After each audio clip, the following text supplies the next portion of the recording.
রে, ওইটুখানি রিকশার খোলে এরা এলো কি করে? চিনতে পারছো? কি অসভ্য ছেলে রে বাবা, অতিথিদেরকেও এমন করে বলে?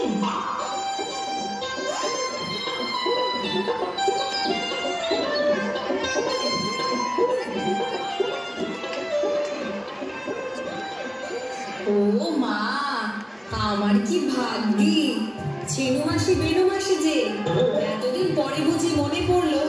আমি তো ভেবেছিলাম ভুলেই গেছো আমাকে। সত্যি কতকাল পরে দেখা, কি আনন্দ যে হচ্ছে কি করে বলবো। হ্যাঁ, এই একটু আগে যে বলছিলে লোকজন আসার সময় পায় না, ভালো লাগে না বাবু? এখন আবার ভালো লাগছে বলছো কেন? হায় হায়, এই কি সর্বনেশে ছেলে রে। না হয় বলে ফেলেছি দুটো কথা, তা বলে এইভাবে হাটে হাড়ি ভেঙে দেবে? কি শুনতে কি শুনেছি শতভাগা, যা হোক বললেই হলো। থাক নির্মলা, শুধু শুধু ওকে বকছিস কেন? সত্যি তো অসময় এসে আমরা তোর কাজের ক্ষতি করে দিলাম। কিছু না মাসি, কিছু না। এখন বিকেল বেলা কি আর কাজ? আরে কাজ নেই নাকি? এখনই তো দাদা কাজ, সিনেমার টিকিট কাটা রয়েছে না আমাদের। বাবা এলেই তো চলে যাবো, তাড়াতাড়ি রুটি টুটি সব করে নেবে না?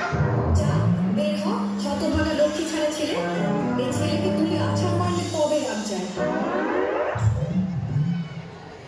তোমরাই বলো মাসি, এমন বানিয়ে বানিয়ে কেউ বলে? ও মা, ডাম্বল যে কত বড় হয়ে গেছিস, আর কি সুন্দর দেখতে হয়েছে। তোমার সব ছেলেগুলোর মধ্যে এই সবচেয়ে ফর্সা না বেনু মাসি? ও তো ওরকমই ছিল, এখন রোদে ঘুরে ঘুরে কালো পড়ে গেছে। তাই ডাম্বল বাবু, পড়তে টড়তে শিখলে? স্কুলে ভর্তি হয়েছো নাকি? কাজ করা স্কুলে ভর্তি করলে তো আমার বাবা যে হাড়কে পণ বলে, 7 বছরের ছেলের স্কুলের মাইনে 7 টাকা, পারবে না দিতে। পড়ার দরকার নেই, চাষবাস করে খাবে। তোর ছেলেটা কি কথা শিখেছে রে বেনু, শুনলে হাসি পায়। বাবা, মুখে যেন খই ফুটছে। আজকালকার সব ছেলে এইরকম দিদি, দেখলে না বুকু কিরকম ডাম্বেলকে বই দুখানায় হাত দেওয়ার জন্য কিরকম করে শাসালো। বলে কিনা যেমন হাতির মতো দেখতে তেমন হাতির মতো বুদ্ধি। সত্যি এই ছেলেকে নিয়ে আমার কি জ্বালাই না হয়েছে বেনু মাসি। যত বড় হচ্ছে ততই বেয়াদব হয়ে যাচ্ছে, আর ভাজা ভাজা হয়ে গেল। কি যে করি একে নিয়ে, পাগল টাগল হয়ে যাবে কিনা কে জানে। মোটেই তা নয়, বরং লোককে পাগল বানিয়ে ছেড়ে দেবে।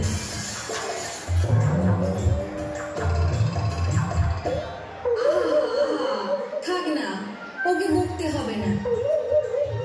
ছোট ছেলে দুরন্ত হবে না একটু? ছটপটে ছেলেই আমার ভালো লাগে। দুরন্ত ছেলেরাই বড় হয়ে মহাপুরুষ হয়।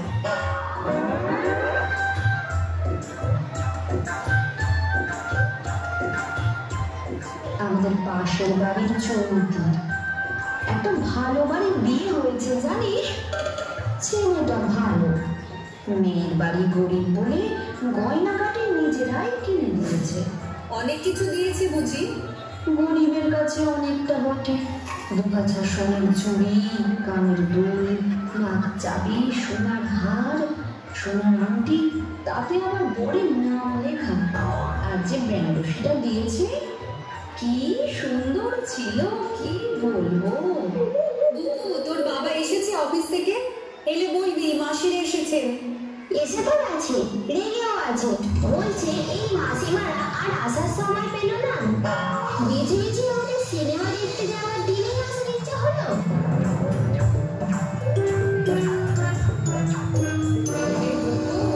মাসিরা চলে যাওয়ার পর তোর যে কি হাল করব তা আমি জানি আর ভগবান জানে।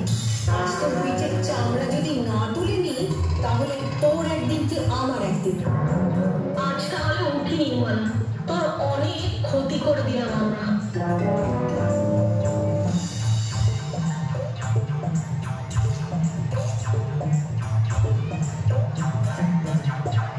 খুব তো আমাকে বলছিলি, তুই পড়েছিস? নিশ্চয়ই, কোন স্কুলে? আদর্শ বিদ্যানিকেতন। কখনো বই রে? সে অনেক, সব মিলে 7-8টা। বাবা, আর কত দেরি করবে তোমরা? যাও এবার, এখন মা কখনই বা রান্না করবে আর কখনই বা নিন্দে করবে। বারে বেড়াতে আসা লোকেরা চলে গেলে নিন্দে করতে হবে না তাদের?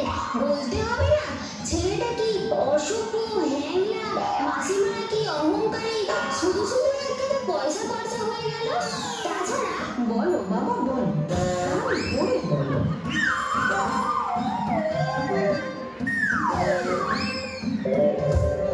বল শয়তান, তুই কেন ওরকম কথা বললি?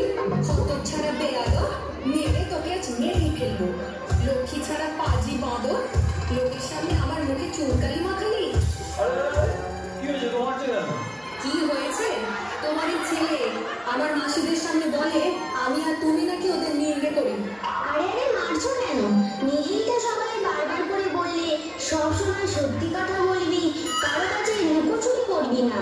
এখন আমার নিজেই মারছো, কি করে বুঝবো আসলে